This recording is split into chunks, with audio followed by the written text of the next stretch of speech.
সামষ্টিক অর্থনীতিতে স্থিতিশীলতা ফিরিয়ে আনতে 2023 সালে আইএমএফের সঙ্গে 470 কোটি মার্কিন ডলারের ঋণ কর্মসূচিতে যুক্ত হয় বাংলাদেশ। পরে অন্তর্বর্তী সরকারের সময় এর আকার বাড়িয়ে 550 কোটি ডলার করা হয়। এ পর্যন্ত 5 কিস্তিতে 364 কোটি ডলার পেয়েছে বাংলাদেশ। তবে ষষ্ঠ কিস্তির অর্থ ছাড় নিয়ে প্রায় 1 বছর আলোচনা চললেও শেষ পর্যন্ত সেই অর্থ ছাড় হয়নি। এরই মধ্যে নতুন কর্মসূচির দিকে যাচ্ছে উভয় পক্ষ। এরই অংশ হিসাবে রোববার দুপুরে সচিবালয়ে অর্থ বিভাগের সঙ্গে বৈঠকে বসেন সফররত আইএমএফের মুদ্রা ও পুঁজিবাজার বিভাগের ডেপুটি ডিভিশনের প্রধান ইভো ক্রুজনারের নেতৃত্বে একটি প্রতিনিধি দল।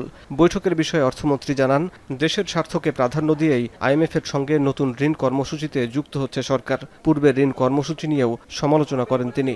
আগের প্রোগ্রাম হচ্ছিল ওই স্বৈরাচার আমলের যে প্রোগ্রামটা করেছিল ফ্যাসিস্ট আমলের, ওখানে অনেকগুলো বিষয় তো আমরা সম্মত হইনি।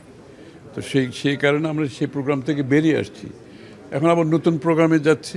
এ সময় পূর্বের ঋণ কর্মসূচির আওতায় ষষ্ঠ কিস্তির অর্থ ছাড় নিয়ে সরকার কোনো চিন্তা করছে না বলেও জানান আমির খসরু মাহমুদ চৌধুরী। কিস্তির টাকা নিয়ে আমাদের কোনো চিন্তা নেই। কিস্তির টাকার চেয়ে আমার জন্য যেটা গুরুত্বপূর্ণ, আমি যে প্রোগ্রামে যাব এখানে বাংলাদেশের মানুষ, বাংলাদেশের স্বার্থ, অর্থনৈতিক স্বার্থ সংরক্ষিত হবে কিনা, এটা আমার জন্য সবচেয়ে গুরুত্বপূর্ণ।